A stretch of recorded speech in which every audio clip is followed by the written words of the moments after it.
Emilio Lozoya, pues ya ha sido señalado bastantes veces, pues, por negocios, no hay que decirlo de otra manera, negocios turbios que realizó en su gestión en Pemex, ¿verdad? Pero ahora se da el caso de que se emite una orden de aprehensión contra él y contra otros personajes.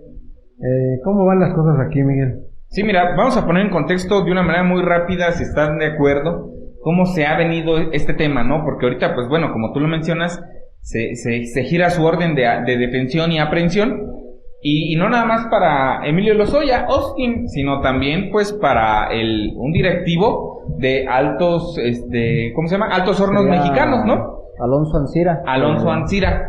Él ya fue detenido en España. Pero bueno, ¿cómo está el tema más o menos? O de una manera para recapitularlo, ¿no? Antes hay que mandarle por ahí un saludo a los compañeros aquí de Morelia, Fernanda Paz, Junuen Ubaldo, claro, Julio César Calderón, que por ahí nos están viendo. Creo que también Javier Alejandro Peguero, no Julio, sino Javier. Un saludo. Un saludo. La cuestión, Macario, está en que Emilio Lozoya Austin, pues bueno, fíjense de quién era hijo, de Emilio Lozoya, de otro Emilio Lozoya, el cual pues trabajó en el gabinete de Carlos Salinas de Gortari. Ya era, podríamos decir, un tecnócrata de una formación muy, muy vieja aquí en México. Pero bueno, él nunca fue como un político del PRI, ¿no? Así que saliera de las entrañas del PRI. Yo creo que más que nada, pues ese apellido, pues era el que le daba esa tarjeta de llegada en donde pues podía pararse con el PRI, ¿no? Emilia Lozoya Austin trabajó, si a esto le podemos decir trabajo, porque pareciera que es más como un robo, pues bueno, él trabajó en el Consejo de Administración de OHL aproximadamente desde el 2005, hablamos desde el sexenio de Felipe Calderón, en donde él tenía conocimiento cómo Odebrecht pues daba fuertes cantidades de dinero, miles de millones de pesos al gobierno mexicano para poder lograr concretar obras a favor de esta empresa, ¿no? Que es Odebrecht. Bueno, después de esos años, él renuncia en 2011 a este consejo de administración, o bueno, al parecer creo que lo continúa trabajando en él, pero se va a trabajar a la campaña de Enrique Peña Nieto en el 2012, ¿no? Y él entra a esta área de la campaña de Enrique Peña Nieto en vinculación internacional, ¿no? Algo, en primera, muy raro, ¿no? Un tema muy raro, porque bueno, estamos haciendo una campaña nacional. ¿Tú para qué quieres un vínculo internacional? Pues seguramente para hacer negocios, ¿no? Que es lo que se vio que fue, ¿no? Entonces, se señaló, o al menos algunas organizaciones de izquierda, la misma izquierda señaló que en esta campaña del 2012 Odebrecht había dado dinero a la campaña de Enrique Peña Nieto para que ésta pues pudiera comprar votos, ¿no? Y ahí se empiezan a sentar todos los antecedentes. Pero bueno, Enrique Peña Nieto compra la presidencia a base de votos comprados, la gran mayoría compra todos los medios televisivos que le hicieron campaña a favor, y no nada más eso, sino que llega, pero en vez de poner a Emilio Lozoya en alguna secretaría muy distinguida o algo así, pues la ponen en la caja chica y en la gallina de los huevos de oro, en Pemex, lo ponen de director de Pemex. Algo que, bueno, bien se ha sabido ya con el conocimiento de la historia actual y contemporánea de México, que pues básicamente al director de Pemex, pues bueno, en primera tiene que ser el más fiel al presidente, porque es el que maneja una gran cantidad de dinero, la cual es pues de Pemex, de los petróleos mexicanos, y que también era el lugar de donde los presidentes o el gobierno sacaba dinero, y no nada más para la administración pública, sino dinero para ellos, ¿no? De alguna u otra manera. Y bueno, Emilio Lozoya nada más dura 4 años en el cargo de la dirección de Pemex, y es señalado todos los años en la dirección de Pemex por casos de corrupción. Hasta el 2016 se le señalaba de que pues bueno, todos los días viajaba en helicóptero desde Estados Unidos hasta México y a cualquier locación de Pemex, ¿no? A cualquier lugar de Pemex, que incluso su familia lo acompañaba en estos viajes de helicóptero. Por ahí en algún momento se le defendió, algunos medios lo defendieron diciendo, bueno, pues él ya era empresario desde antes, ¿no? Pues ahora sí que el dinero no se lo había robado de Pemex, según ellos. Pero empiezan a salir todas estas cuestiones, ¿no? Todas estas cuestiones donde empieza a ser señalado de, óyeme, la Secretaría de la Función Pública de aquel entonces, la de Enrique Peña Nieto, la que investigó Enrique Peña Nieto, ya tú sabrás, sí. Le menciona a Emilio Lozoya, oye, tienes bastantes casas, bastantes cuentas bancarias, no nada más en México, sino en alrededor del mundo, y bueno, ¿qué está pasando con estas, no? Después de esto, Emilio Lozoya sale de la dirección de Pemex. Fueron muchos, las cuestiones que se le señalaron por medio de la prensa, por medio, por ejemplo, de la asociación esta de Mexicanos Unidos contra la Corrupción y la Impunidad. Se le señala de una manera puntual a Emilio Lozoya. Tiene que dejar la dirección de Pemex y bueno, dicen por ahí que Peña Nieto le ofrece algunos otros lugares, donde también manejan mucho dinero, el cual era el caso del Infonavit. Emilio Lozoya no lo acepta. En el 2016 se aparta entonces de la Administración Pública Federal e incluso pues ya estaba señalado, ¿no? Ya estaba señalado y sale alguien al round, ¿no? O sale el extraño temerario, pudiéramos decirlo de esta manera, en este breviario, Emanuel, Santiago Nieto, fiscal, el que fue fiscal de la FEPADE en el sexenio de Enrique Peña Nieto, expriista ahora, que bueno, sale a decir, a ver, esto fue lo que pasó con Odebrecht, y en la campaña de Enrique Peña Nieto, tienes que decirme qué pasó, te voy a llamar. Pero él, Emilio Lozoya, siendo el hombre consentido de Enrique Peña Nieto, pues dice, a mí no me vas a hablar. Incluso en un evento de abogados en la Ciudad de México, dice, yo tengo el dinero y los medios para darles en toda su madre, perdonen por la palabra, ¿no? Él dice, ¿no? Él se sentía intocable hasta ese momento, incluso tan intocable se hacía sentir que le filtra algunas cosas personales a Santiago Nieto, lo cual lleva a que Santiago Nieto pues renuncie. Parece ser que en una suerte de gracia, Santiago Nieto se reúne, pues creo que con Jacob Polensky o con el mismo Andrés Manuel López Obrador y le plantea el caso de corrupción grave que estaba viviendo Emilio Lozoya, algo que ya estaba siendo perseguido, le repito, desde el 2016, para que no digan que es persecución política. Santiago Nieto se acerca y al parecer llegan a un acuerdo, ¿no? De apoyar en esta tarea de investigación contra la corrupción en el gobierno de Andrés Manuel López Obrador. Tal es el caso, incluso, Macario, si te recordarás, espero que te recuerdes, incluso aquí estaba todavía nuestro compañero Ramón cuando pasó eso. Yo lo mencioné, decía, Santiago Nieto va a ser el nuevo aliado de Andrés Manuel López Obrador, y bueno, Ramón no pensaba lo mismo, ¿no? Decía, a final de cuentas es un expriista y todo eso. Incluso a Santiago Nieto se propone, Macario, para ser fiscal, no sé si te acuerdas, el anticorrupción, cuando Movimiento Ciudadano y el PAN traían toda esta onda del fiscal carnal de Peña Nieto. Y se le conoce por incorruptible. Ajá, y por incorruptible, ¿no? Ahora, en el sexenio de Andrés Manuel López Obrador, pues bueno, Santiago Nieto ya no se le invita como fiscal, se le invita a otra persona que también es muy, muy competente, que es Alejandro Gertz Manero.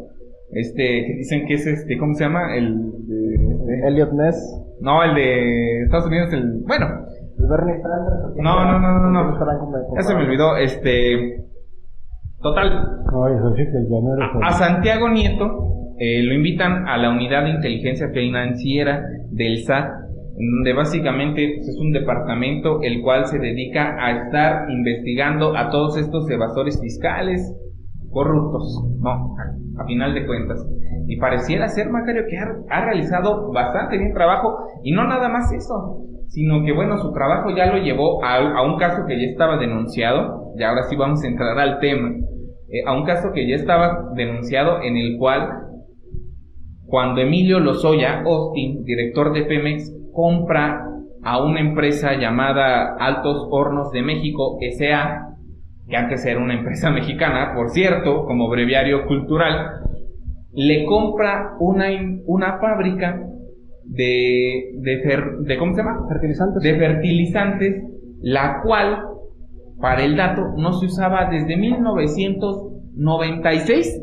Y no nada más eso, Macario, porque bueno, puedes comprar una fábrica, porque al menos mínimo el terreno te sirve, ¿no? Para Pemex. Dijo que la iba a readaptar para que se hicieran estos fertilizantes de nueva cuenta. Y dice, al parecer solamente nos vamos a gastar esta cantidad. Y en la cantidad última se infla el precio a 50 veces, casi un 75% de lo que se había previsto. Y no nada más eso, Macario, sino que en el presupuesto que se aumentó, se consideraba dinero ya para hacerle las mejoras y readaptar esta industria, esta fábrica. Pues nunca se hizo, Macario. ¿A dónde se fue todo este dinero? El mismo Emilio Lozoya Austin ha comprado casas de miles de millones de dólares, Macario. La última casa que se compró en la Ciudad de México costaba 43 millones.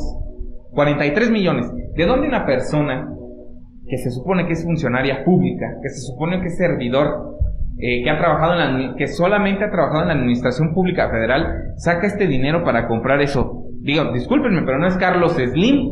De hecho, hay una parte oficial que nos puede develar a dónde se fue el dinero, y es que en Brasil, pues porque el caso Odebrecht es internacional. El Panama Papers. Y no estamos hablando de cosas ligeras. El expresidente Alan García en el Perú se suicidó para no ser capturado por los crímenes. Para no decir nada del caso Odebrecht. El caso o lo suicidaron. Sí. Él sí se suicidó. Él sí se suicidó porque bueno, casi hasta sacaron video. Hay una cacería muy fuerte ahorita en el Perú. Pero lo que iba... Y no nada más en África también. Hay la empresa Odebrecht ha sido también cancelado sus registros, si lo podemos decir, en muchos países, Macario. Incluso el mismo Brasil. Han caído presidentes por esto. Y Emilio Lozoya parecía ser el intocable del gobierno. Pero ya se acabó eso. Pues ahí tienen que, dentro de estos juicios que se están llevando a cabo en el Brasil, la empresa Quinto Elemento Lab reveló que Alonso Ancira había transferido 3.703.000 millones de pesos para estar depositados a las cuentas de los líderes de la élite latinoamericana con la que tenía tratos Odebrecht, o sea que fueron parte directamente también por eso parte del empuje internacional que está teniendo todo este caso y el por qué Estados Unidos apoyó que se le congelaran las cuentas. Y fíjate, se le congelaron las cuentas a 42 involucrados. Entonces, yo nada más les voy a mencionar a 17 que son las que consideran más importantes. Pero fíjate, todas las empresas, todas las cuentas que fueron congeladas, se congeló la cuenta de AMSA, se congeló la cuenta de Emilio Lozoya, de Gilda Susana Lozoya, su hermana, de Mariela Elena Eques, su esposa, de Rodrigo Arteaga, su secretario particular, de Francisco Javier Serafín Villalobos, su socio mayoritario de las empresas Clarges y Yadina Inmobiliaria, así como APO Consultoría, María del Carmen Ampudia Cárdenas, accionista mayoritaria de la distribuidora Chácharas, a Jorge Llanes Polo, fundador en Ciudad de México de las compañías Tronchet 24, Yoya Backup y Yavar Servicios, que pues a todas les estuvieron congelando sus cuentas de manera inesperada.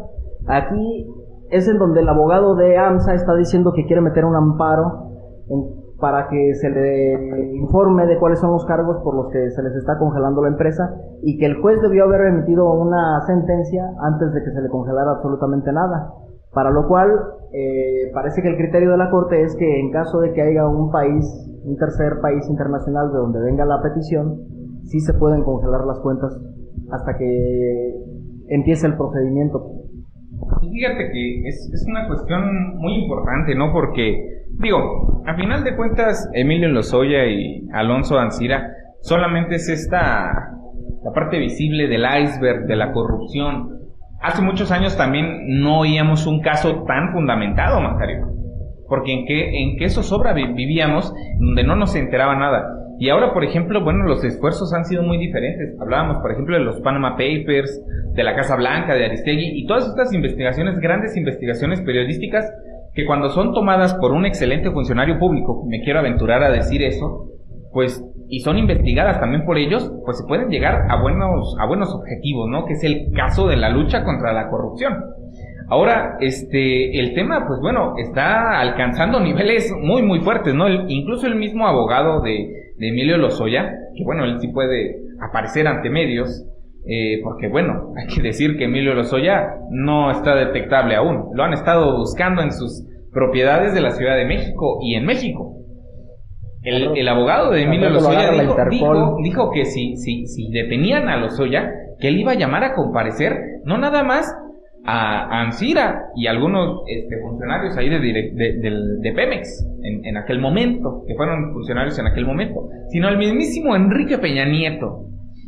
Ojalá no se vaya a suicidar Lozoya, porque el tema es muy delicado, Macario, y incluso se me hizo muy, pues bueno, es muy bueno, yo creo, desde mi punto personal de vista, es muy bueno que se haya ya detenido, por ejemplo, a Ancira. Yo creo que la misma suerte de haber sido detenido él, yo creo que dará muchos cabos a que se vayan resolviendo estos cabos y se vayan diciendo nombres, porque al final de cuentas yo creo que es la estrategia que muchos abogados y más internacionalistas, en este caso de defraudación fiscal, es lo que hacen, ¿no? Repartir la culpa, repartir el daño hecho y pues que se encuentren a los culpables. Ojalá no nada más sean estos culpables que bien han sido llamados en muchos años como estos, ¿cómo les dicen, Macario? Los borregos, ¿cómo le dicen? Los Carreados. No. Los que solamente son como una suerte de alguien que se culpa. El chivo expiatorio. El chivo expiatorio. Ojalá no nada más sean los chivos expiatorios, que como bien lo dice su nombre, expían las culpas de los demás, lavan las culpas de los demás, como por ejemplo en el caso de las ligas de la Ciudad de México, que el expiatorio fue, ¿cómo se llamaba? Ahumada. Y en este caso no, sino que realmente se encuentren a los verdaderos culpables de lo que ha sufrido México, de esta devastación que ha sufrido México, donde, bueno, funcionarios se han llenado hasta el hartazgo sus bolsillos de dinero, y pues es dinero mal habido. Entonces va caminando el caso de Emilio Lozoya, y es el pez más gordo, ¿no? Hasta el momento, bueno, yo creo que el pez más gordo sería Enrique Peña Nieto, incluso les digo, el mismo... Pero decía yo, el pez más gordo involucrado hasta el momento, ¿no? El mismo abogado de Emilio Lozoya comentó que, bueno, que aparte de que iba a pedir que compareciera Enrique Peña Nieto, pues que el mismo Enrique Peña Nieto sabía de todos los movimientos que hacía Emilio Lozoya. Desde luego. Lo cual obviamente es cierto, ¿no? Lo estábamos comentando. Y quizá también tenía su participación. Muy seguramente, ¿no? ¿Verdad? Entonces Muy es una seguramente. cuestión Probablemente muy grave. Es la misma gavilla. La misma gavilla. Esa información ya estaba también con el Chapo, ya se estaba viendo involucrado por ahí Enrique Peña Nieto. De alguna forma la han ido librando, pero... O probablemente también por discreción hayan estado escondiendo este ejemplo. Por ejemplo, todo esto que está pasando en el Perú, si recordamos, Alfredo Jalife ya había dicho que las tranzas que había hecho Calderón con el gas de México había sido precisamente con Perú y Bolivia, para estarles vendiendo el gas de una manera barata. El hecho de que haya una cacería de brujas en Perú y que estén atrapando y se estén suicidando representantes públicos de esa época del Perú, bueno, también debería de tener por ahí a Calderón como que un poquito acomodándose el cuello y echándose un traguito de saliva, ¿no? Porque sí son cosas muy pesadas, tan pesadas como lo que está pasando con esto de la secta de Rainier, ¿cómo se llama este chico? Pues Odebrecht fue el Waterloo de muchos corruptos. Exactamente, fue el Waterloo de muchos corruptos, donde es tal el grado de corrupción que alcanzan, que cometen errores a diestra y siniestra, amparados en la impunidad, ¿verdad? Pero son tantos que ya está la situación totalmente ventilada a nivel internacional, ya el conflicto de Odebrecht es imparable. Sí, probablemente esto quede por superar a la mafia, ¿no? Porque por muy poderoso... Pues eso es una mafia que esta empresa, ¿para qué fue creada? Pues para eso, para corromper para dinero. Y tenemos esto de que Televisa está en quiebra, el PRI, el PAN, el PRD ahorita están en una muy mala situación, estamos viendo que ellos están teniendo muchos problemas por todas partes, incluso por cursos internacionales. y de poderes pues mayores que son el gobierno de Estados Unidos, que se iba a echar encima a Odebrecht. Fíjense nada más, esta empresa de fertilizantes que se llamaba Evian, Emilio Lozoya Austin, el exdirector general de Petróleos Mexicanos, él organizó todo esto, incluso se puede decir que hasta parece que hizo a la compañía, ¿no? Como de una suerte de haber viajado al pasado. Esta compañía tenía 27 contratos por 10.901 millones de pesos con Pemex, pero sobre todo era la administradora de un patio de 14 hectáreas para la fabricación de plataformas petroleras en Dos Bocas, Paraíso, Tabasco, y esto lo denunció, bueno, algún periodista, ¿no? Fíjense nada. Con Dos Bocas, Macario. Con todo se querían quedar, Emanuel. Fíjense, por ahí nos dicen que la refinería ya, ¿no? Pues están pasadas de moda.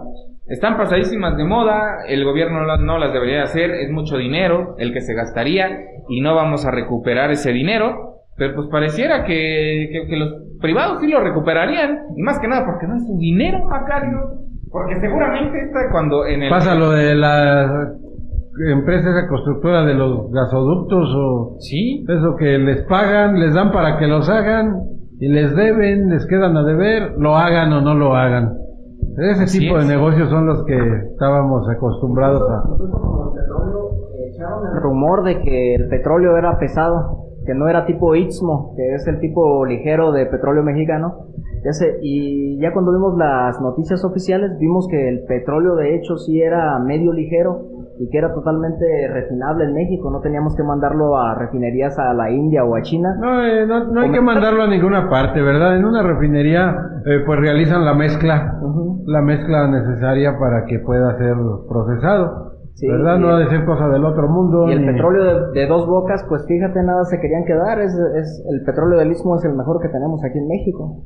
Es toda una suerte de maniqueísmo, Macario, compañeros que nos están escuchando de toda la República y también del extranjero.